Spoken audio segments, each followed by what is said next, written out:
ਹਾਂਜੀ ਸਾਰਿਆਂ ਨੂੰ ਸਤਿ ਸ਼੍ਰੀ ਅਕਾਲ ਜੀ।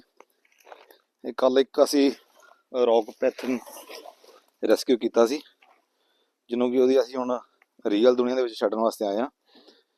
ਕਿਤੇ ਵੀ ਇਦਾਂ ਦੀ ਕੋਈ ਸਿਚੁਏਸ਼ਨ ਬਣਦੀ ਹੈਗੀ ਜੀ, ਸਾਡਾ ਨੰਬਰ ਹੈਗਾ 98 151 16 964 ਤੇ ਕਾਲ ਕਰੋ। 24 ਘੰਟੇ ਅਸੀਂ ਸੇਵਾ ਦੇ ਵਿੱਚ ਹਾਜ਼ਰ ਹਾਂ ਜੀ। ਦੇਖੋ, ਇੱਕ ਬਹੁਤ ਹੀ ਗੁਸੇਲ ਰੌਕ ਪੈਥਨ ਜਿਹਦੀ ਤਕਰੀਬਨ ਲੰਬਾਈ 11-12 ਫੁੱਟ ਦੇ ਵਿੱਚ ਹੋ ਸਕਦੀ ਹੈ।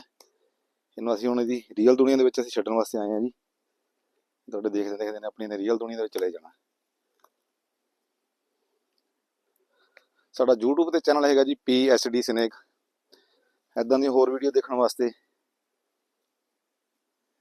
ਤੁਸੀਂ ਸਾਡੇ ਨਾਲ ਸੰਪਰਕ ਕਰ ਸਕਦੇ ਹੋ। PSD ਸਨੇਕ YouTube ਤੇ ਚੈਨਲ ਹੈ। ਸਾਡਾ ਨੰਬਰ ਹੈਗਾ ਜੀ 98 151 16 964। ਇਹ ਦੇਖੋ ਕਿੰਨਾ ਗੁੱਸੇ ਹੋ ਰਿਹਾ ਜੀ। ਤੇ ਬੈਕਅਪ ਦੀ ਇਹਦੀ ਕੱਟਣ ਦੀ ਰਫ਼ਤਾਰ ਵੀ ਬੜੀ ਤੇਜ਼ ਹੁੰਦੀ ਹੈ। ਇਹ ਨਹੀਂ ਗਾ ਵੀ ਇਹ ਤਕਰੀਬਨ 5 ਫੁੱਟ ਇੱਧਰ ਨੂੰ ਆ ਸਕਦਾ।